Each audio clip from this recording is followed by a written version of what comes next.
کم از کم زما صفت خو به نو بیا کوې. الله پاک دا ستا تعریف د خلکو پر ژبه باندې جاري کوي. د دغه نیک عمل اظهار الله پاک ستا پر چهره باندې ښکاره کوي. دا عمل د دې دپاره کوي چې زما لوی رب له ما راضي سي. هر څومره نیک عمل چې وکې دا بس هېروه. دا اخلاص باندې الله پاک وی انسان ته پر معمولی عمل باندې ډېر عظیم اجر ورکوي. ولې نبی علیه الصلاة وسلام په یو حدیث شریف کې فرمایي چې زما صحابي هغه چې نیم سیر اوربشي صدقه کړي د دې ثواب زیات دی دا زما د صحابي د نیم سیر د اوربشو بعد کې چې زما یو امتي د احد غر د سونه سي او د صدقه کړي. دا د احد غر چې د سوني سي او زما یو امتي صدقه کړي تر هغه دا زما د صحابي نیم سیر د اوربشو ثواب زیات دی. علما کرام پر دې حدیث باندې تبصره کوي چې د صحابي نیم سیر اوربشي دا زموږ وخت چې یو مسلمان د احد غر غوندې سونا صدقه کړي دا صحابي ثواب ولې پر زیات دی؟ ځکه زموږ د اخلاص هغه معیار نه دی کم معیار چې د صحابه کرامو.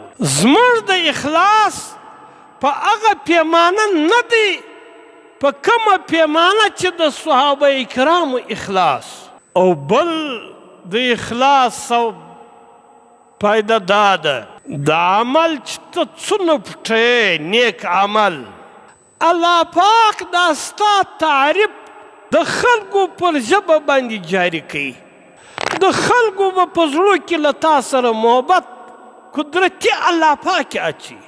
ولی په یو حدیث شریف کې نبی علیه الصلاة وسلام فرمایي که په تاسې کې یو سړی په یو ډبره کې دننه عمل وکړي چې په هغه ډبره کې نه دروازه نه روشنداني نه کړکۍ او دی نیک عمل وکړي نبی علیه الصلاة وسلام فرمایي د دغه نیک عمل اظهار الله پاک ستا پر چهره باندې ښکاره کوي. یعنې ستا پر چهره باندې به داسې نور الله پاک پیدا کوي چې هر سړي ته دا پته لګېږي چې دا ډېر نیک سړی دی. دا د الله پاک مقبول بنده دی. دا د الله پاک خوښ بنده دی. نو ځکه لقمان حکیم فرمایي چې ما د 4000 انبیاو په صحبت کې وخت تیر کړی دی.